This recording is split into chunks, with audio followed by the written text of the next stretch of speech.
Esta es mi mamá en Argelia con la empleada de la casa, Aisha, que la tuve todos los años, los 8 años. Este es un mural de Argelia, esta es mi hija con una amiga.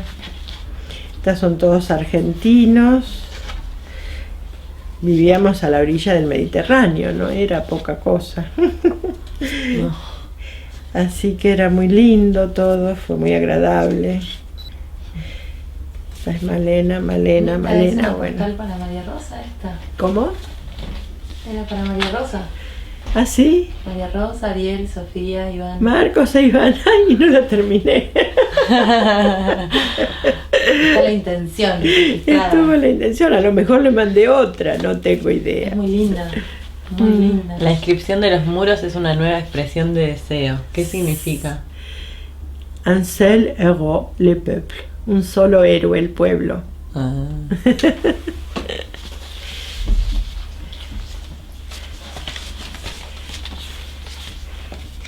Mira, Esa es acá vivía yo en este departamento a orillas del Mediterráneo, a los últimos 5 años de Argelia. O sea que era bonito, era muy bonito. Muy, muy bonito. Era un dúplex que no te puedo explicar. Yo vivía a orillas del Nilo y a orillas del Mediterráneo y lo miraba. Decía, lo tengo que mirar porque nunca más lo voy a ver. Así que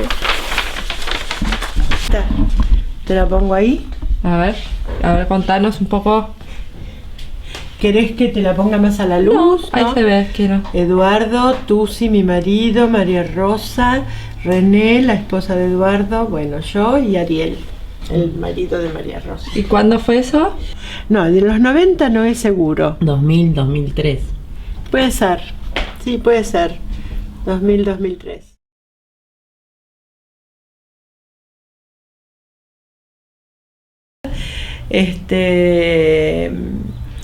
Mis padres, cuando se casan, a mi papá lo destinan a trabajar en el campamento de YPF de Comodoro Rivadavia.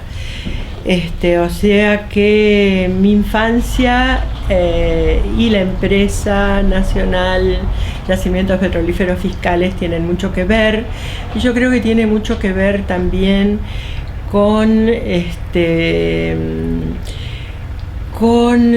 la constitución de mi psiquismo, incluso tiene que ver YPF, ¿no?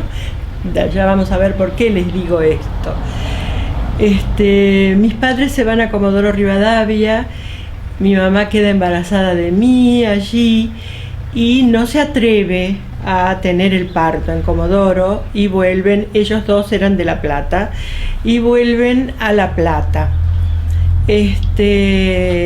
Cuando mi mamá me contaba lo que era llegar a Comodoro en el año 39, ellos se casan en febrero y yo nazco en octubre,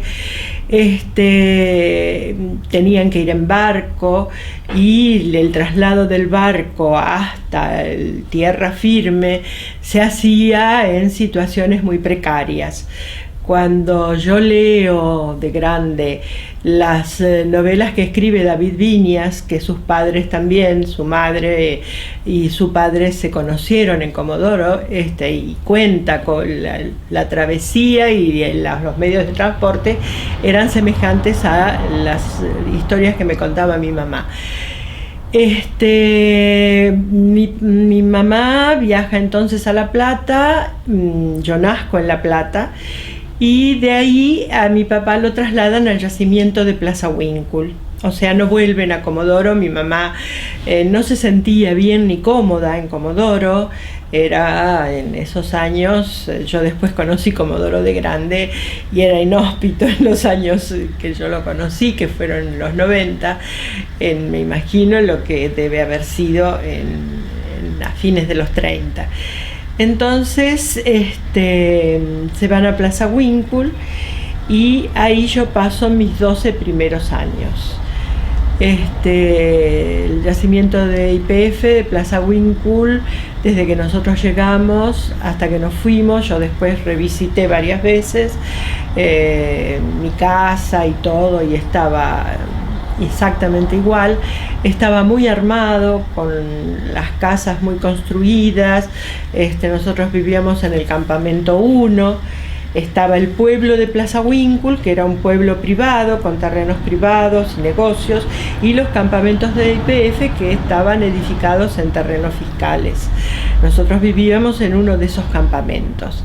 El campamento 1, donde estaban las oficinas del yacimiento, la proveeduría, el club social, la pileta de natación, la plaza, el cine, todo lo que proveía la empresa a los empleados, la empresa estatal, no confundamos. Por eso yo les decía antes que esto debe haber constituido parte de mi psiquismo, porque una vez hice muchas veces terapia psicoanalítica, y en una de esas el psicoanalista me dice: su fuerza le viene de sus abuelos campesinos españoles e italianos. Y es difícil decirle a un psicoanalista: no, mire, usted está equivocado, qué sé yo. Y yo dije: sí, claro. Pero me quedé pensando, y yo creo que la fuerza mía viene de la contención que supuso en mi infancia, en esos 12 primeros años, el vivir en un lugar donde todo estaba garantizado, donde no había incertidumbres, donde todo te era dado. O sea, la vivienda era del Estado. A los niños en la escuela nos enseñaban que estábamos haciendo patria, extrayendo el oro negro para todo el país. Esa era una convicción fuerte que nos transmitían en la escuela primaria. Y por esa situación vivíamos en un lugar inhóspito, y el Estado nos proveía de todo lo que necesitábamos. Y eso, yo creo que mi fuerza, de alguna manera, mi seguridad, que la demostré ante las circunstancias dolorosas que la vida me proporcionó en su trayecto, digamos, yo creo que esa fuerza la obtuve de esa contención del Estado, de lo que era una empresa del Estado que proveía las necesidades, todo lo necesario para que la vida se desarrollase normalmente, ¿no? Por supuesto, también tiene que ver el afecto de los padres, no son solo elementos de la estructura objetiva lo que cuenta, también cuenta los afectos. Mis padres eran jóvenes, se querían, no pasaban bomba, como dicen los españoles allí, porque yo tengo ahora, en perspectiva histórica de mi propia vida, yo recuerdo que cuando volvíamos a las vacaciones de invierno y de verano a La Plata a visitar a los abuelos y a los tíos, era para mí, hacía mi mamá una visita a sus tíos mayores, y para mí era eso un dolor psíquico, porque en Plaza Winkle era toda gente joven, que jugaba al tenis, que jugaba al básquet, que jugaba al fútbol, que íbamos, veníamos, fiestas de acá, de allá, era todo vital, joven, trabajo.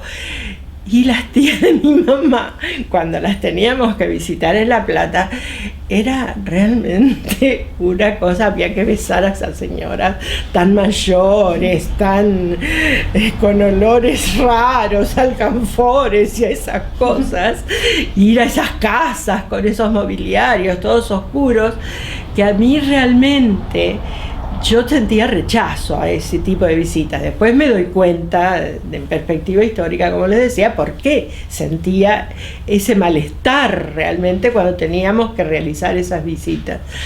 O sea que si yo tuviera que decir algo de mi infancia, yo creo que los años vividos en mi infancia en esa situación fueron los que me dieron fuerza y me sostuvieron a lo largo de toda mi vida, y me siguen sosteniendo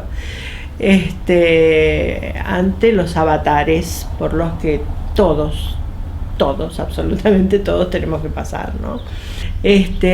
O sea que toda esa experiencia de infancia, de lo que haber vivido lo que es una empresa nacional con las características que tuvieron esas empresas nacionales en nuestro país, a nivel de la investigación posterior, a mí me sirvió en el sentido de poder entender no solo desde lo ético, sino también desde lo émic, la situación que relataban los desposeídos de ICF, ¿no? Que en su mayor parte, sobre todo en las etapas iniciales de ICF, tenían un 60 o 70% de población chilena, porque la Patagonia en los 50, en los 40 y en los 60 estaba poblada fundamentalmente por migrantes chilenos del sur, provenientes de Chiloé y del sur de Chile. ¿Por qué dejamos nosotros YPF? ¿Por qué dejaron mis padres YPF? ¿Y por qué vinieron a la ciudad de Buenos Aires? Porque en Plaza Huíncul no había escuela secundaria. Y mi mamá no quería, es decir, lo habitual era que los niños que terminábamos la primaria los mandaran a estudiar a la casa de los abuelos, a Buenos Aires o a Bahía Blanca, algún internado, o a Neuquén, a la ciudad de Neuquén. Pero mi mamá no quería desprenderse de mi persona, entonces, ni que yo me desprendiera de ella. Entonces, y bueno, también se habían dado unas situaciones familiares, había muerto mi abuela materna, etcétera. Y todas esas cuestiones dieron como resultado que mi papá, porque mi mamá siempre quería volver a La Plata o a Buenos Aires, y bueno, no se solicitaba el traslado con mucho énfasis, pero a partir de ese momento de mi escolarización secundaria se tramitó y se consiguió el traslado de mi papá acá a YPF para que viniera a trabajar acá a la dirección general, ahí a la Diagonal Norte, y entonces yo empecé mi escuela secundaria acá en el Normal 3 de San Telmo, cuando cumplí mis 12 años. Por eso dejamos Plaza Huíncul. Bueno, y ahí se completa un ciclo vital importante y empieza otro en otro lugar, digamos, con otras perspectivas, con otro grado de escolarización, etcétera, etcétera, ¿no?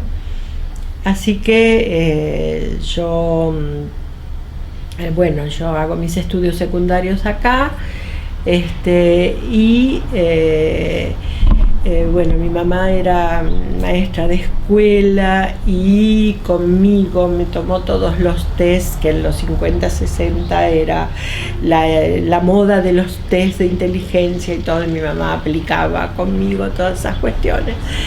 Y entonces cuando estaba por terminar la secundaria también me hizo test de orientación vocacional. Entonces estuve muy testeada yo siempre por ese sesgo de madre que tuve. Y entonces me hice un test de orientación vocacional y el test de orientación vocacional me indicaba. Son test de importancia relativa, ¿no? Yo ya a esta altura de mi formación no creo en los resultados de esos test, o en todo caso habría que sumarle algunos otros comentarios de distinto tipo. Pero en mi vida tuvieron su influencia. Y en ese caso, el test me había recomendado que siguiera estudios de historia o de psicología. Y de ese modo me inscribí en la Facultad de Filosofía y Letras para seguir la carrera de historia.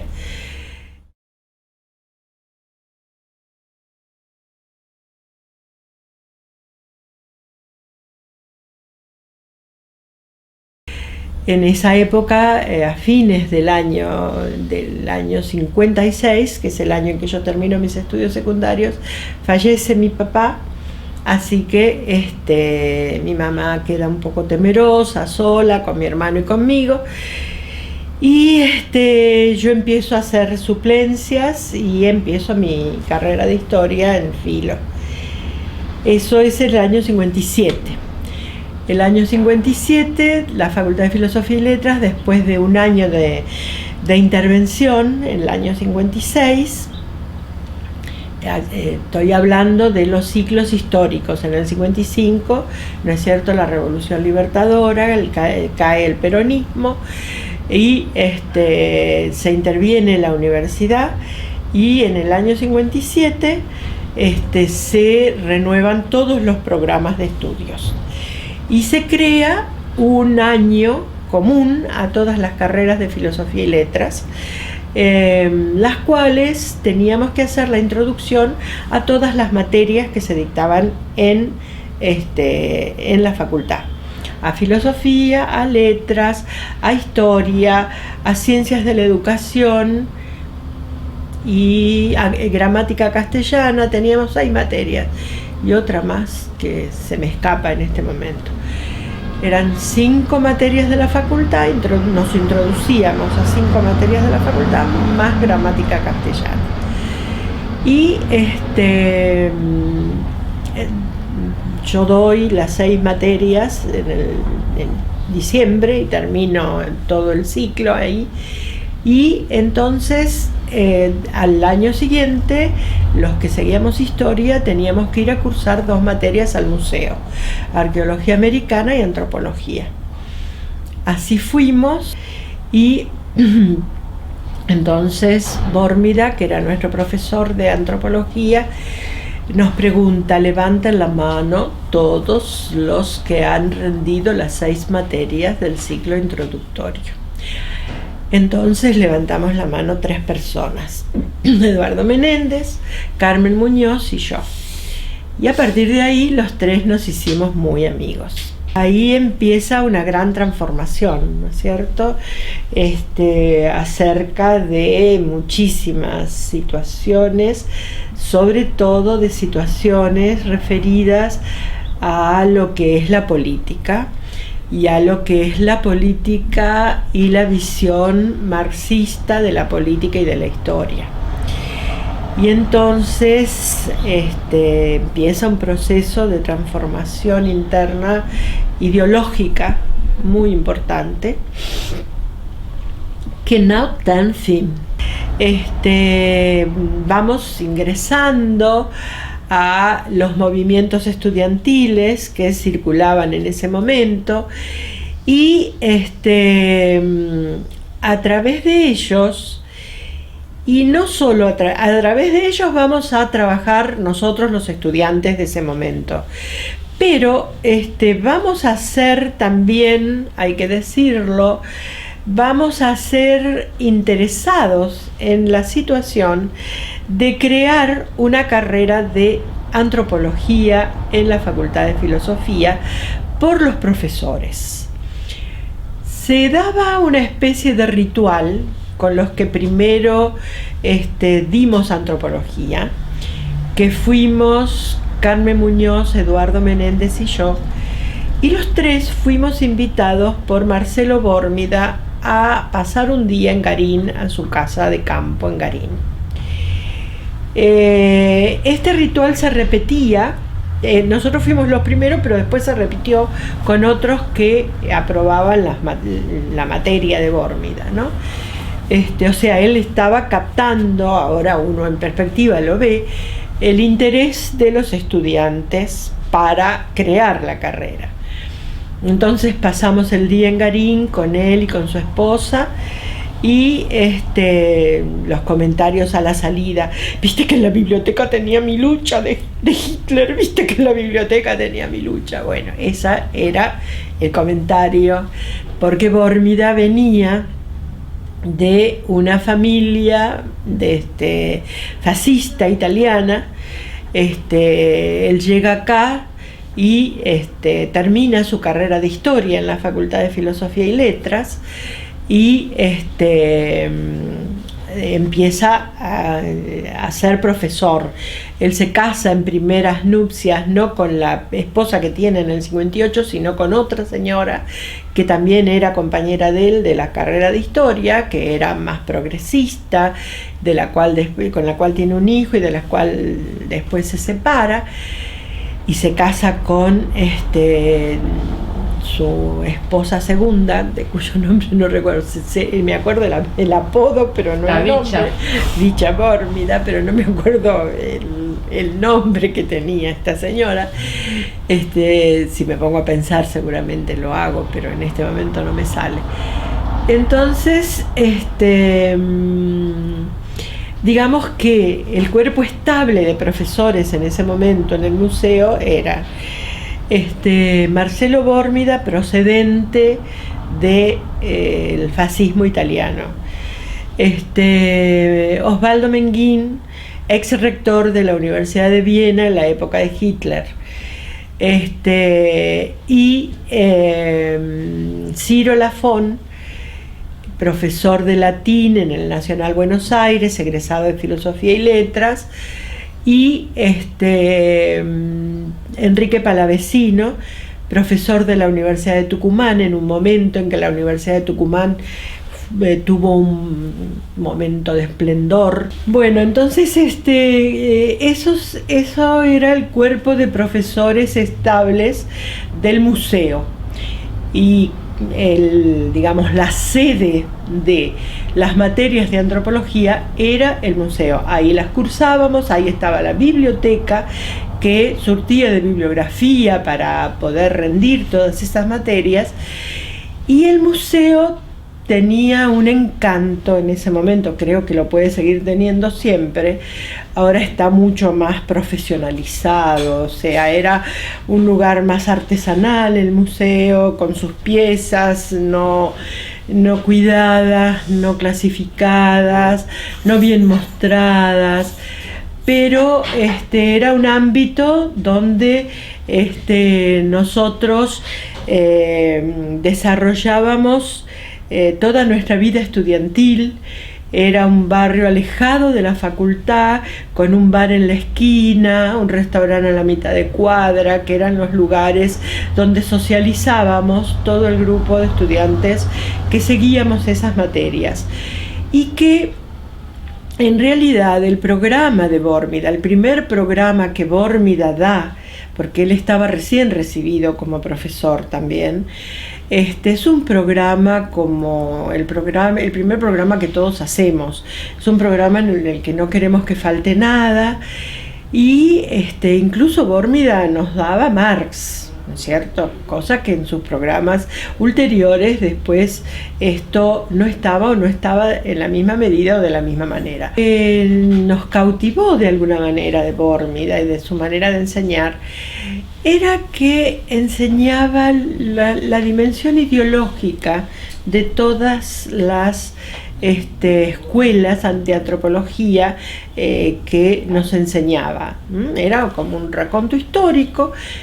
Por supuesto que él y Menguín tomaban posición en la escuela histórico-cultural alemana. Esa era el contenido, digamos, de la escuela que ellos elegían, ¿no es cierto? Como uno puede elegir el marxismo, el marco del marxismo, el marco del estructural funcionalismo, el marco gerciano. En ese momento ellos elegían la escuela histórico-cultural alemana. El historicismo alemán, la escuela histórico-cultural, son distintas nominaciones para señalar a esta escuela. Y Menguín, por supuesto, es el desarrollo que el nazismo hace de la antropología. Entonces, nosotros aprendimos eso, pero nunca lo tomamos.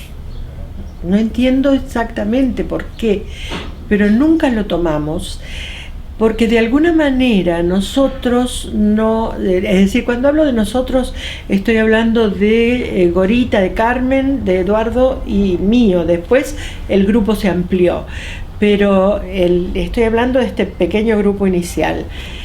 No lo tomamos como propio, porque siempre pensamos que nosotros queríamos ser antropólogos sociales. Incluso Gorita, que después hizo etnohistoria, cuando se fue a la Sorbona y todo lo demás, ella se definió por la dimensión etnohistórica, pero los tres en ese momento inicial nos asumíamos como antropólogos sociales, como que queríamos hacer antropología social. Entonces, en realidad, los marcos teórico-metodológicos que nos interesaban eran aquellos que podíamos obtener en las materias que cursábamos en sociología. Y en sociología cursamos muchas materias, y en sociología también trajeron antropólogos norteamericanos para que dieran antropología social. Y nosotros cursamos esas materias y fue nuestra primera enseñanza sobre el tema. Y nosotros nos peleamos, cuando tuvimos que hacer la crítica, nos peleamos con esos contenidos. Nos peleamos con el estructural funcionalismo norteamericano, nos peleamos con Parson, y nos hacíamos las críticas desde Wright Mills hacia las escuelas clásicas de la sociología norteamericana. Pero nunca tuvimos necesidad de hacer la crítica a la escuela histórico-cultural, porque nunca la tomamos como propia. En cambio, y esto lo noto, gente que vino después de generaciones que nos sucedieron que sucedieron a la nuestra, en cambio sí ellos tuvieron, sobre todo cuando la facultad estuvo en los años más oscuros del proceso, tuvieron que pelearse con la escuela histórico-cultural. Nosotros no tuvimos oportunidad de criticarlo porque nunca la tomamos, porque tomamos a ese primer Bórmida recién recibido con esas propuestas programáticas generales, y nunca, porque no íbamos a hacer etnohistoria, porque no íbamos a hacer etnografía, porque no iba etnografía tal como se concebía en ese momento. No lo que hoy llamamos etnografía, ¿no es cierto? No la etnografía del aula, no la etnografía del Sir Rowell, sino lo que en ese momento se llamaba etnología o etnografía. No íbamos a hacer eso, íbamos a hacer antropología social, y entonces nunca asumimos esas posturas teórico-metodológicas, y sí, en cambio, nuestra primera approach a lo que es la antropología social vino del lado de las materias que cursábamos en sociología o en psicología social, y ahí estuvo dirigida nuestra ruptura epistemológica en el momento que tuvimos que romper en los años 70, que en nuestro caso fue en la ocasión que tuvimos de armar una carrera de antropología en la Universidad de Mar del Plata. Después de esas sociabilidades con los profesores de la antropología de ese entonces, nos constituimos como grupo estudiantil, llevando adelante la idea de la creación de la carrera. Y lo obtuvimos, eran los años 58, pleno desarrollismo en el país, las carreras de ciencias sociales se crean todas juntas en ese momento, y ahí va también antropología. O sea, yo les cuento las situaciones específicas de la carrera, pero también está el contexto que permite, el contexto histórico, ¿no es cierto?, y político, que permite que eso se haga posible. Bueno, una vez creada la carrera y largado su primer plan de estudios, eso a mí me hizo que yo abandonara historia y continuara con la carrera de antropología y la concluyera. Yo concluyo la carrera después de una tesis de licenciatura que hago en el Ingenio San Martín de Tabacal con los chahuancos o chiriguanos que se conchaban primero como población transitoria y después como población estable en todos los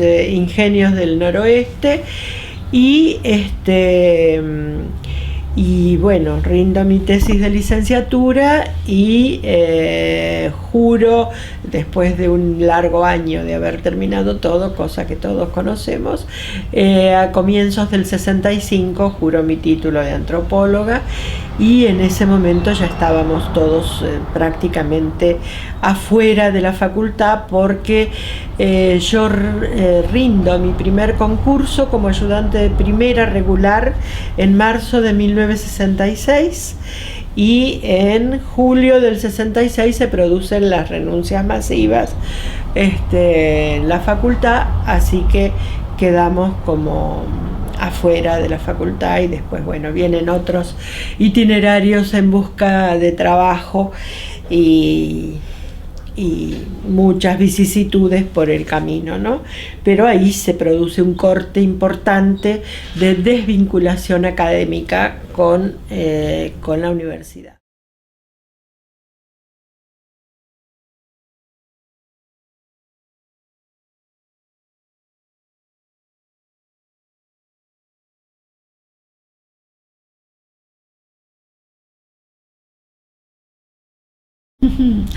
Intentamos muchas cosas. Ya ahí no éramos Gorita, Eduardo y yo, sino María Rosa, Eduardo y yo, más que nada, un grupete. Y Gorita se había ido a París a estudiar con Lévi-Strauss, después se casó y se quedó viviendo allá. Y en ese momento, bueno, mi mamá había hecho una carrera así interesante dentro de la docencia, y llegó así a niveles de políticos, a ocupar cargos políticos en docencia, y a partir de sus vinculaciones fuimos a ver a Mignone. Lo fuimos a ver los tres para ver si había alguna posibilidad de trabajo.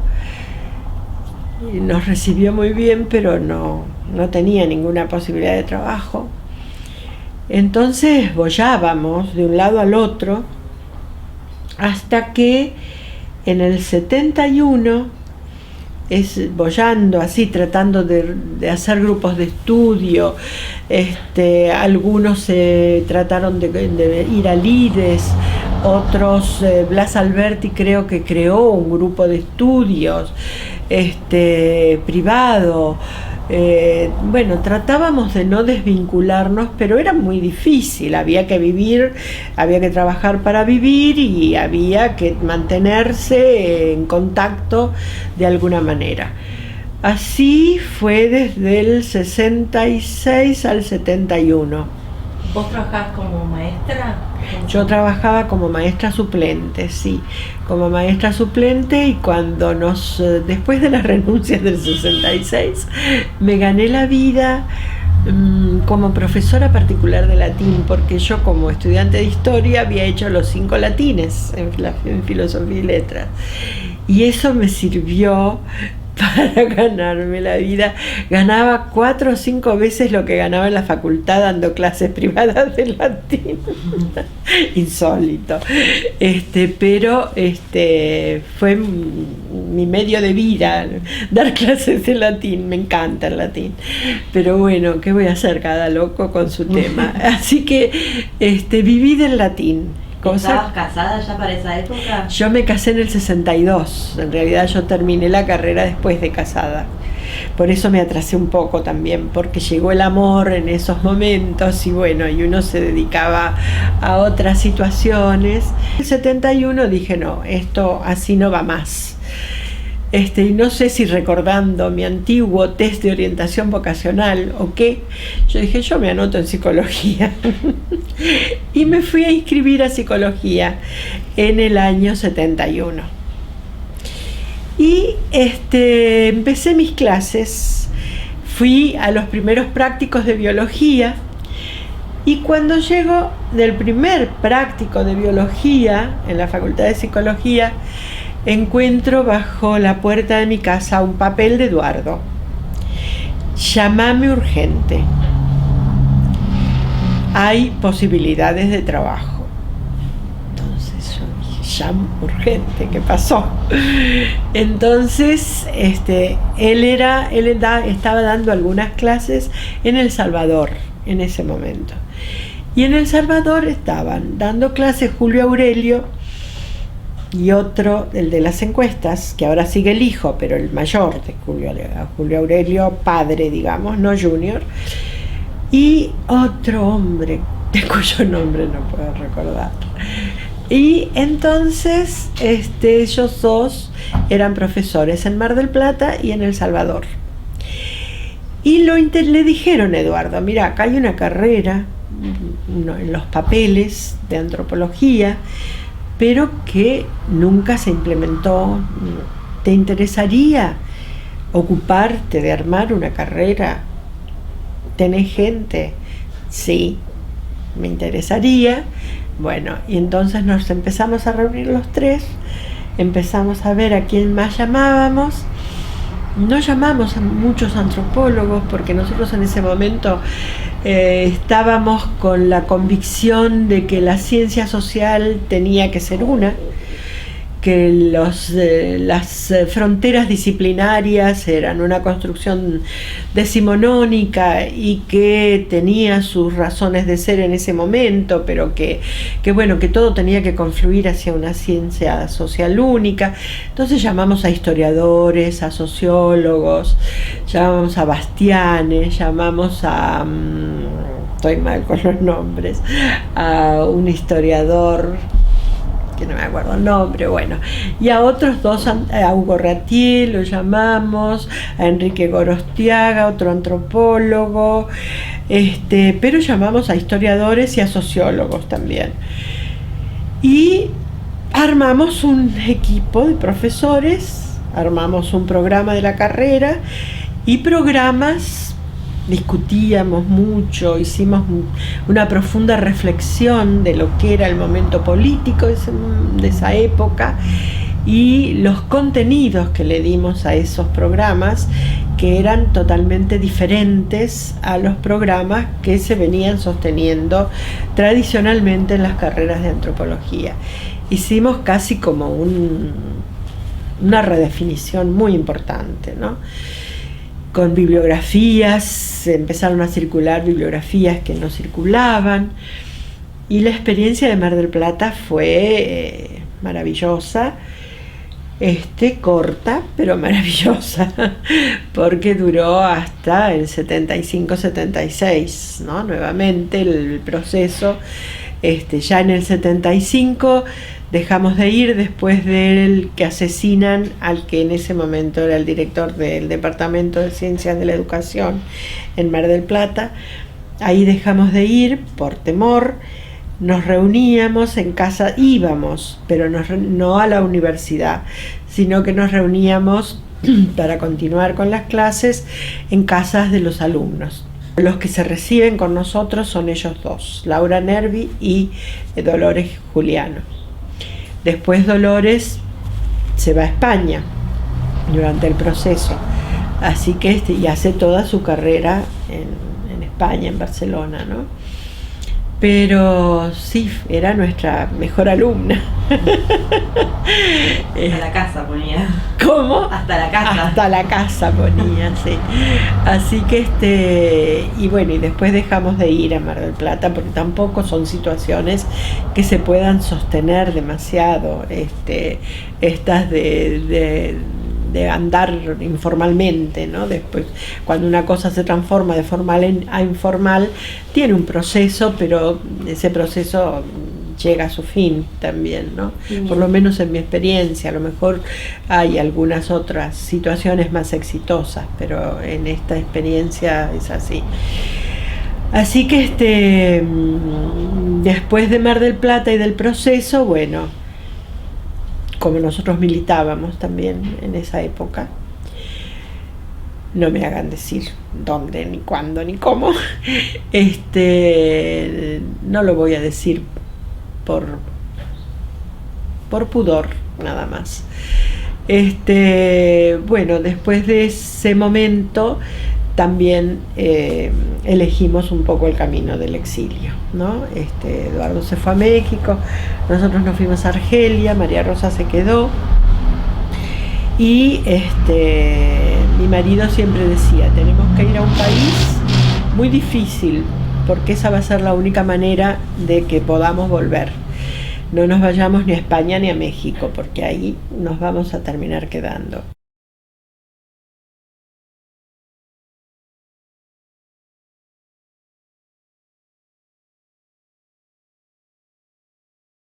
Bueno, los 8 años que pasé en Argelia pasó algo bastante insólito. Un día en el periódico argelino que se sacaba, que se llamaba El Mujahid quiere decir el combatiente,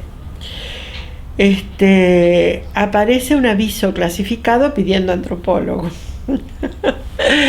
Entonces me presento. Y me toman. Lógicamente no había a lo mejor mucha oferta. Y el cargo era para que existía la posibilidad de que las Naciones Unidas financiaran un proyecto de investigación y de intervención en la meseta, digamos, argelina, que era un proyecto de sedentarización de nómades. En ese momento el proyecto era un proyecto de lo que podríamos llamar un estudio de área, en la que intervenían varias disciplinas. Por ejemplo, los rusos habían hecho una investigación del subsuelo, tratando de diagnosticar dónde había fuentes de aguas subterráneas para planificar la sedentarización. Entonces yo, que siempre había estudiado, yo había tenido trabajo de campo en Perú con los campesinos peruanos, había hecho mi primera publicación sobre ese tema, pero con pastores yo no tenía ninguna experiencia, así que me tuve que poner al día sobre toda la problemática de poblaciones pastoras. Y ahí encontré una tesis de un argelino muy interesante, también crítica de todo el conocimiento colonial que había sido el producido en Argelia hasta el año 62. O sea, Argelia había sido conocida en sus aspectos sociales, históricos, a partir de los franceses que estaban en Argelia desde 1830. Y se van después del triunfo del proceso de liberación, que es en el 1962. Entonces,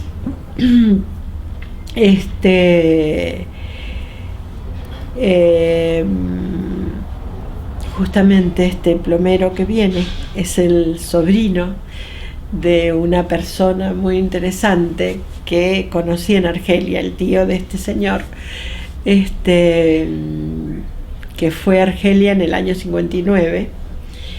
Él era del partido de Nahuel Moreno, del PO de ese momento, en el 59, y la Cuarta Internacional hace un acuerdo con el Frente de Liberación Argelino para que vaya gente de todo el mundo a hacer apoyo logístico al proceso de liberación.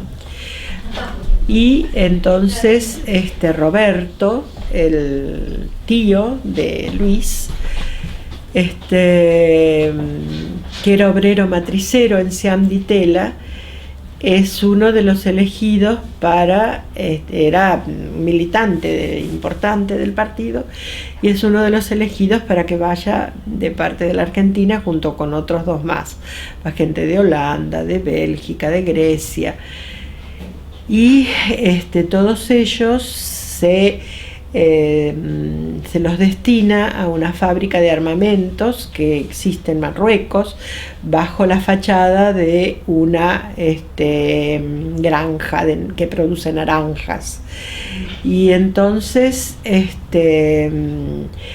en canales subterráneos que hacen, prueban las armas, etc. Entonces el tío de este señor es el que hace la matriz de la primera ametralladora del Ejército de Liberación Argelino. O sea, un obrero de Cialditela es el que hace la matriz. Después les muestro las fotos si quieren. Él está con la ametralladora que me la dedicó, con la primera ametralladora del Ejército de Liberación. Entonces después Mahmoud, que es el nombre de guerra que asume Roberto, después de la liberación del 62, pide permiso para seguir viviendo en Argelia.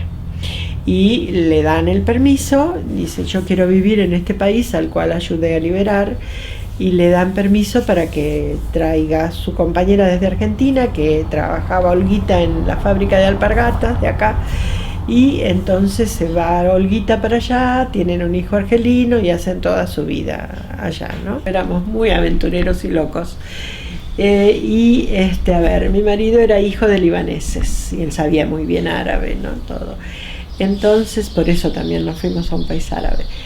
Pero en realidad nuestra primera intención había sido irnos al Kuwait, porque somos locos. Y siempre lo fuimos. Y porque en ese momento, cuando nos fuimos en el 76, estaba la guerra del Líbano, una de las tantas. Y mi marido tenía una hermana mayor que vive en el Líbano. Y entonces, a raíz de la guerra, la hermana con su hijo mayor, casado con una muchacha libanesa, llegaron a la Argentina. Y los papás de esta muchacha, la esposa de mi sobrino mayor, se habían ido a vivir al Kuwait y tenían una fábrica de productos de construcción. Y entonces, hablando, lo entusiasmaron a mi marido para que se fuera al Kuwait. Y nosotros fuimos a la embajada del Kuwait, buscamos los folletos y dijimos: nos vamos. Llegamos al Kuwait. Efectivamente llegamos al Kuwait, pero era muy difícil sobrevivir en el Kuwait. Hay anécdotas muy, muy graciosas que no vienen al caso, a lo mejor contarlas acá, pero A lo mejor sí. Alguna. resulta que mi marido, como les dije, hablaba árabe. Pero el árabe que se habla en distintos países árabes tiene acentos y modulaciones distintas que los árabes reconocen de qué país es la persona del que está hablando. Entonces mi marido salía a buscar trabajo en el Kuwait. Porque no resultó el contacto con el cual nos fuimos. El hombre, el papá de esta criatura, se infartó, estuvo en el hospital el día que nosotros llegamos, o sea que fue como muy difícil establecer el contacto. Y entonces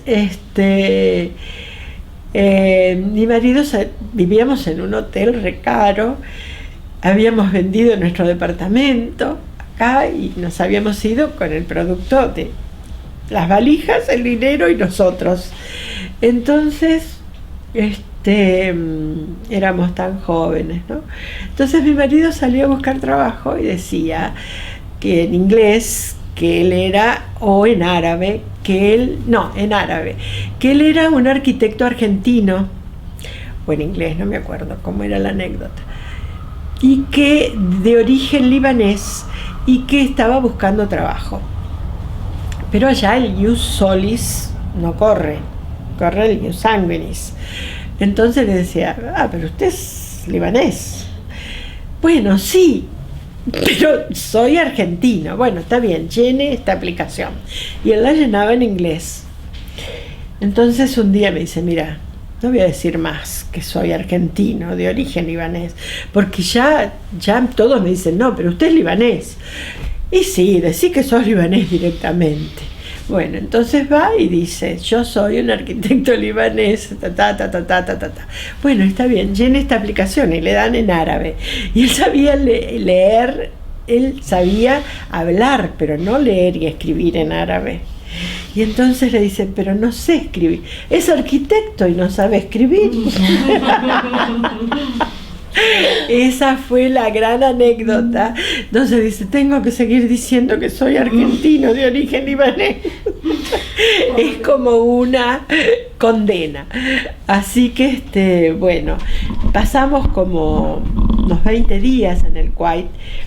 Y después ahí tomamos la decisión de ir a Argelia, donde había amigos nuestros, trabajando desde hacía un año. Entonces les hablamos por teléfono y les dijimos que nos encaminábamos hacia allí. Volvimos a España, donde había muchos amigos nuestros también. Nos pusimos a vivir en la casa de uno de ellos, de Oscar Terán y toda su prole. Y después desde Madrid nos fuimos ya los tres, ya nos quedaba menos plata, entonces lo que yo hicimos, alquilamos un departamento después de los primeros días que vivimos en la casa de los amigos, alquilamos un departamento, pusimos a Malena en un jardín de infantes y yo me dediqué a escribir artículos para Historia 16, porque en España escribís un renglón y te lo pagan, no es como acá, entonces allá todo se paga. Entonces yo me dedicaba a escribir artículos y mi marido se fue a buscar trabajo a Argelia y en una semana consiguió 3 trabajos porque había mucho trabajo allí. Así que bueno, al poco tiempo, al mes, partimos en marzo del 77, habiendo partido desde la Argentina a fines de noviembre del 76, en marzo del 77, ya después de todo ese periplo arábigo, llegábamos a Argelia y ahí nos quedamos hasta el 84.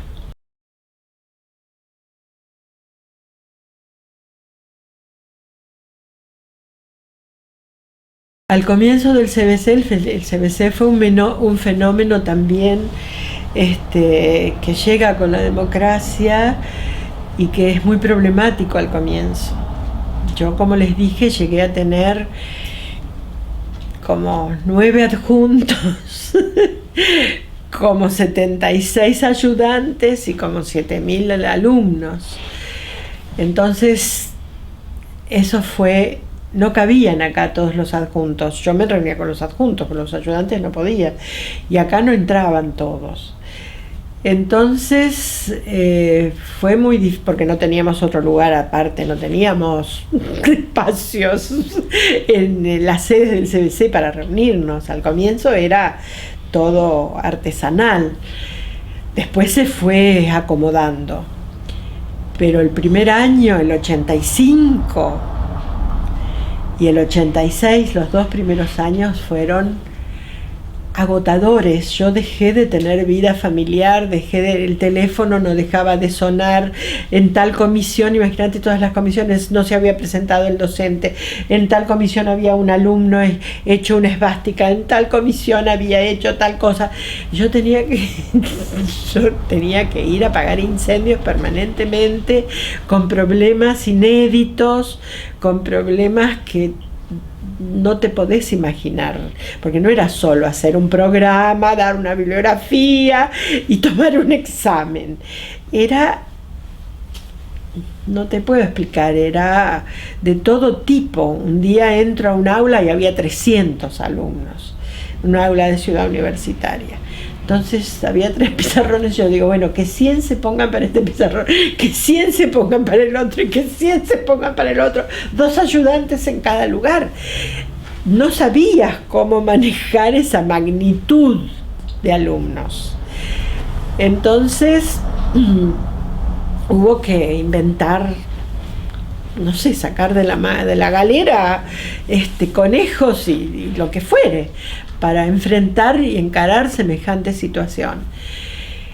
Entonces, bueno, después afortunadamente se fueron aplacando las inscripciones, porque está todo un mundo que se inscribía en la facultad después de cerradas las carreras, después de una universidad muy controvertida. Entonces fue una apertura muy lógica, pero muy difícil de abordar. Entonces, el comienzo del CBC, yo te diría que fue muy difícil. Afortunadamente conté con gente maravillosa, maravillosa. Yo tenía 2 asociadas, Laura Nervi y Cristina Chirighini, que se hicieron cargo, apoyaron, me salvaron de situaciones que yo sola no hubiera podido resolver. Y después muchos adjuntos también que hicieron otro tanto. Entonces, gracias a eso pudimos ir, no haciendo una buena cosa. Yo en el 85 no te podría evaluar lo que pasó, porque fue... Yo el día anterior a que se abriera el CBC, porque habíamos hecho formación de docentes, habíamos hecho, porque nadie puede enseñar, todos vienen a aprender, habíamos hecho, todo era lacaniano, todo era...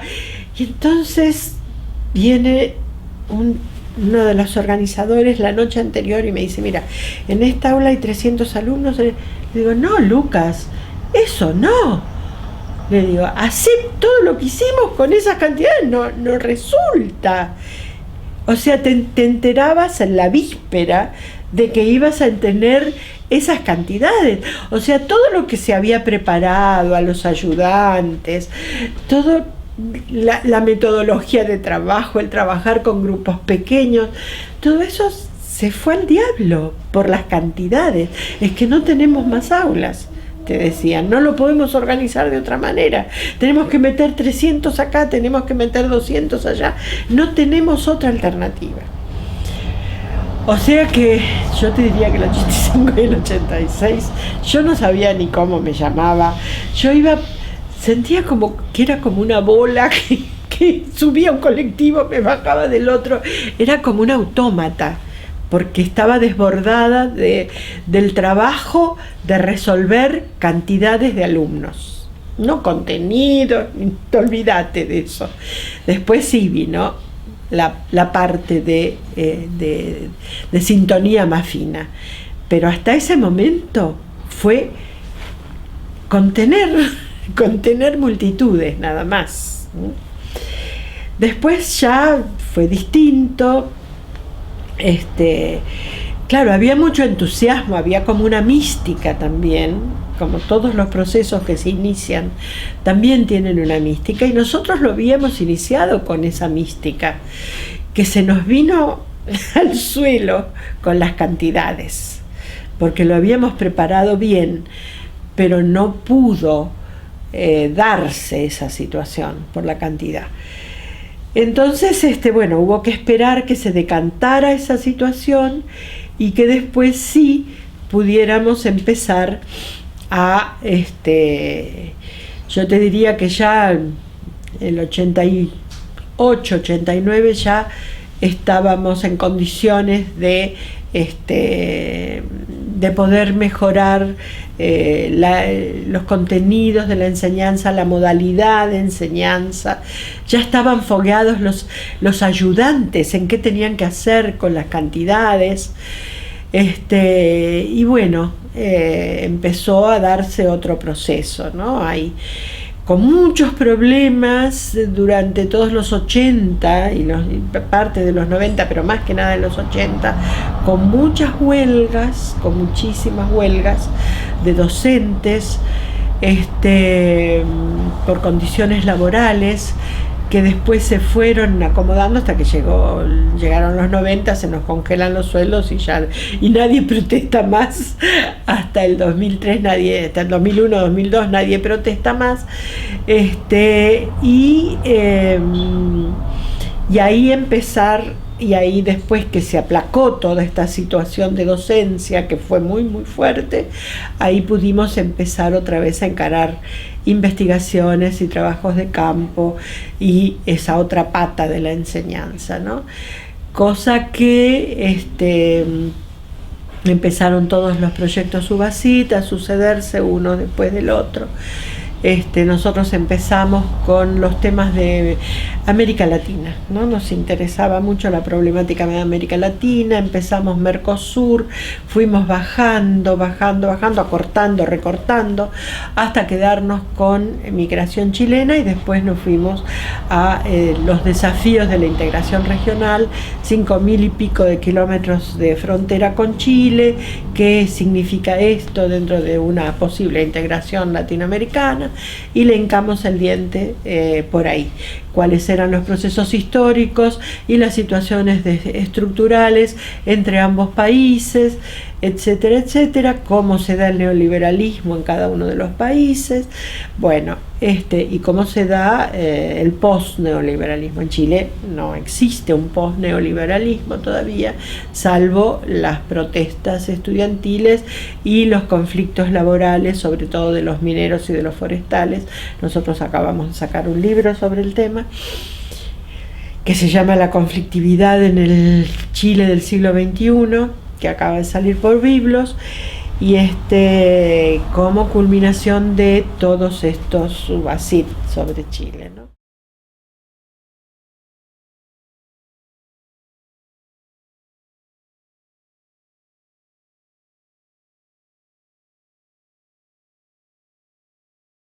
Dilemas éticos propiamente dichos, afortunadamente no, pero sí tuve dudas, inquietudes que me preocuparon durante un tiempo en ocasión del trabajo de Tabacal, porque en Tabacal conocimos a un sujeto, una persona muy interesante que se llamaba Mamaní, y que era brillante, era inteligentísimo, y que cuando trabajábamos con él siempre nos decía que quería venir, porque nosotros le mostrábamos los libros de los antiguos y que estábamos tratando de hacer un libro como lo habían hecho los antiguos con los otros chahuancos y chiriguanos, y les llevábamos libros, les mostrábamos fotos, y para dar a entender qué estábamos haciendo allí. Y entonces él siempre nos decía que así como nosotros nos interesaba ver cómo vivían ellos y cómo pensaban, a él también le interesaba ver cómo vivíamos nosotros y cómo pensábamos, y que le gustaría mucho venir a nuestro lugar. Y en esas cosas locas de la época romántica, de la práctica profesional, a Gorita y a mí se nos ocurrió traerlo. Entonces, después nos enteramos que Mamaní contaba cómo le había ido acá, porque él lo que quería era, él nos decía, yo sé que por donde ustedes viven hay un río al que no se le ve la orilla, no se le ve la otra orilla, que era el río de la Plata, ¿no? Y entonces quería venir a ver el río al que no se le veía la orilla. Y bueno, vino, y ya les digo, estuvo una semana más o menos, lo llevábamos de visita a muchos lugares, etcétera, y hasta se logró que lo recibiera Ilia. Ilia era como amigo de Palavecino, no sé si habían estudiado juntos, tenían una relación de camaradería con Palavecino. Lo recibe, y después, como les dije, lo reenvía en avión a Salta. Y después de eso nos enteramos que él contaba las cosas que le habían pasado acá y que nadie le creía. Entonces lo trataban de mentiroso, de fantasioso, y que él, a raíz de eso, de que le hacían un poco el vacío dentro del lote Sarita, donde él vivía, empezó a beber. No es que antes no bebiera, ¿no? Ojo, todos beben, y mucho, pero empezó a beber más de lo que bebía. Y eso entonces a mí me lastimó, me preocupó, porque pensé que no habíamos trabajado bien eso. Está bien que éramos jóvenes, que esto, que aquello, pero no trabajamos bien esa situación. Y si bien fue a pedido de él, todo lo que ustedes quieran, pero no trabajamos bien el retorno y la reinserción de él en la comunidad, y entonces eso me quedó ahí como un dolor. Ahora ya se me pasó, pero durante muchos años lo tuve como una cosa que había hecho mal y que me preocupó mucho, ¿no?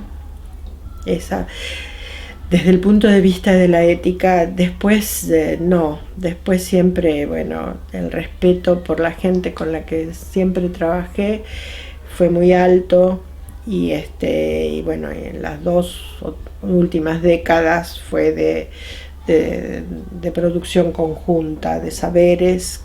Todo el trabajo con los chilenos fue, ya les digo, un chileno integraba el UBASIT, o sea, fue de común acuerdo todo. Es más, había un sesgo en todo caso, y esto siempre lo hablamos risueñamente con los chilenos, un sesgo de que ellos se mostraban más bonitos de lo que eran delante nuestro, pero bueno, se lo perdonábamos porque los queríamos, pero en todo caso el sesgo fue para ese lado, ¿no?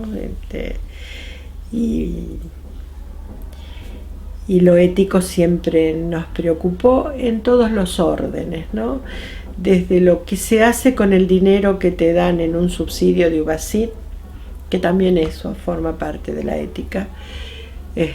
Yo siempre traté de que estuviera distribuido entre todos los miembros participantes, que fuera algo. Yo nunca me pagué un pasaje importante para mí a ningún lado, sino que tal vez fue un error, no lo sé, pero me interesó que el dinero del subsidio fuera repartido equitativamente entre todos los integrantes del UBASIT, y así continuamos, ¿no? Así que o sea, que fuera repartido, no, porque no es salario, no, pero que fuera repartido en inscripciones a congresos, en ayuda de un viaje, en compra de libros para todos, en fotocopias, que los materiales alcancen a la totalidad de los integrantes, que todos tengan acceso a la bibliografía, ya sea por compra de libros o por fotocopia, en fin, todo ese tipo de cuestiones las cuido, y las cuidé siempre con mucha integridad, porque creo que eso es parte del trabajo en equipo también, ¿no? Hace al buen funcionamiento del equipo, ¿no? Cuando la comunidad de profesionales o de investigadores es reducida, hay un control dentro de la propia comunidad entre todos los miembros, ¿no es cierto? Todos nos conocemos y todos tratamos de seguir las normas explícitas o no implícitas por las que se generan nuestras prácticas. Pero cuando ya la comunidad se amplía tanto como lo es en este momento, creo que el control, ese control del que hablaba, ya no basta.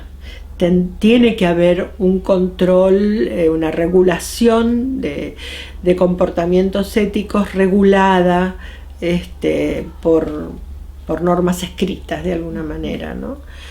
Porque las normas consuetudinarias ya no alcanzan, ¿no?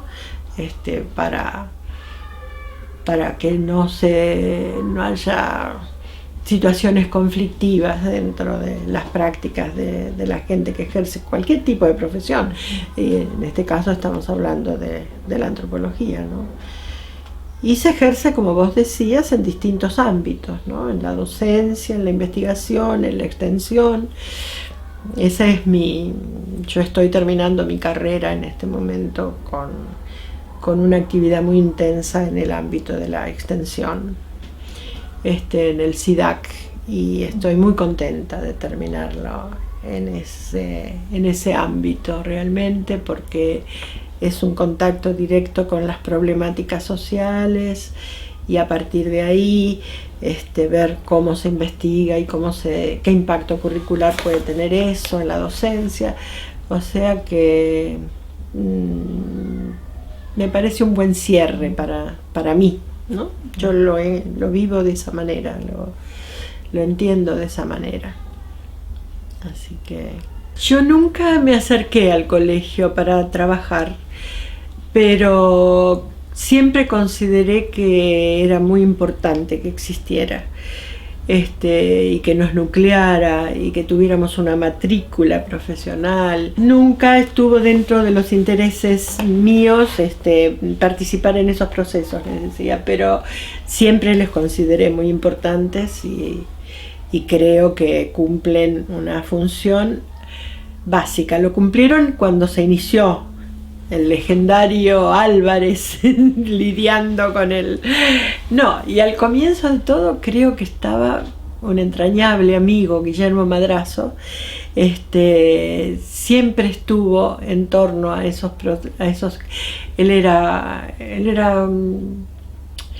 Guillermo siempre digamos, le interesó la cuestión de la comunidad antropológica, ¿no?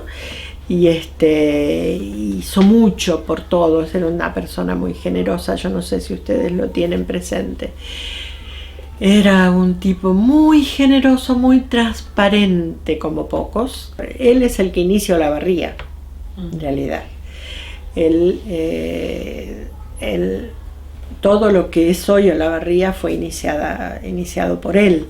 El museo, él fue el director del Damaso Arce, él comienza con las primeras cátedras, o sea, todo lo que después resulta Olavarría lo inicia Guillermo. Y él siempre estaba preocupado por el bienestar, por la cosa más corporativa de los antropólogos, y siempre trabajó mucho por todo eso. Y yo lo admiraba, a mí no me interesaba personalmente, pero le reconocía el valor que tenía que hiciera eso, ¿no? Y esa es una persona tan entrañable, la figura de Guillermo, y que muchos a lo mejor ni saben que fue el iniciador de todo el proyecto Olavarría, ¿no? Fue un gran amigo. Yo creo que sí, que el colegio tiene que existir, y ahora mucho más que lo que ahora es mucho más necesario que lo que fue en los inicios, me parece, ¿no? Si tuvieras que decirnos qué te hace feliz de ser antropóloga, ¿qué nos dirías? A ver, yo no sé si es por ser antropólogo ya a esta altura, ¿viste? Está todo muy mezcladito, pero no sé si es desde la perspectiva antropológica, a partir de lo cual lo logro, o a partir de la existencia, de la madurez, de la trayectoria de vida, ya no lo sé de dónde viene, pero lo que a mí me hace feliz es poder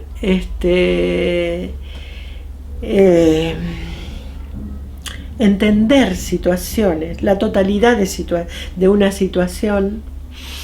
Por eso la dimensión de totalidad del conocimiento antropológico para mí fue muy importante, que coincidió con la totalidad del marxismo, por supuesto, y poder entender, hacer inteligible una situación desde esa dimensión de totalidad y poder ponerme en el lugar del otro. Yo no sé si eso es sémic, o si es madurez de vida, o si qué diablos es, pero eso es lo que más feliz me hace, porque cuando yo me pongo en el lugar del otro, se establece un vínculo muy feliz con el otro. El otro se da cuenta y el otro confía.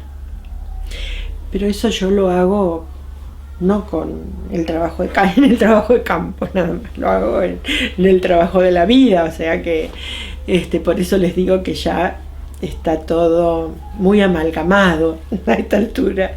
Pienso que en otros momentos por ahí lo tenía más disociado o algo así, pero en este momento se me amalgamó todo ya.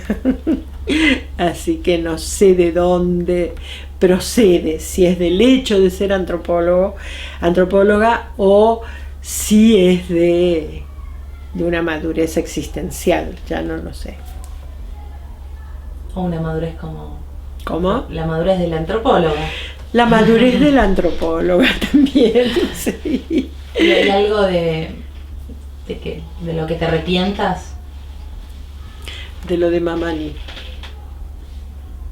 De lo que más me arrepiento. A lo mejor hay otras cosas de las que me arrepiento también. Estoy pensando exclusivamente en el trabajo de campo, ¿no? Pero si hay algo de lo que me arrepiento es de lo de Mamani, que ya les digo, ya no me perturba como me perturbó durante mucho tiempo, pero que eso lo tuve trabajando mucho tiempo en la cabeza. Sí, de eso me arrepiento. No sé, no lo tendríamos que haber traído. Era por ahí más difícil decirle no te llevamos que te llevamos, pero tendría que haber sido un producto de una cosa más razonada, teniendo en cuenta las consecuencias que tendríamos que haber pensado y que no pensamos, ¿no? Eso sí me arrepiento.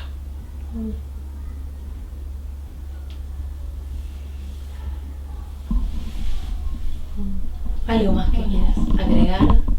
Nombraste a Guillermo así como una figura que querías mencionar. No sé si hay algún otro antropólogo o antropóloga que te interese como... Bueno, los compañeros de ruta. Gorita, Gorita, María Rosa, Eduardo. Esos son mis compañeros entrañables de ruta. Y bueno, con ellos hicimos todo.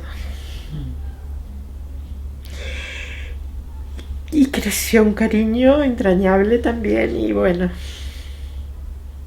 y es parte de lo que nos sostiene en este momento en el que se te van las figuras familiares más cercanas y más queridas, o bueno, es un cariño que uno alimentó durante toda su vida y que estuvo sustentado por un intercambio de conocimientos también, ¿no?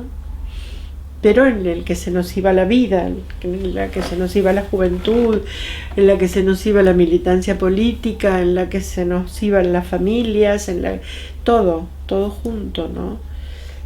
Así que estamos muy, muy entrañablemente unidos. Así que bueno. Se los ve lindo unidos. Sí. Bueno, vamos levantando. Muchas gracias. No, al contrario. Muchas gracias. Desordenamos, movimos todo el lugar. Sí.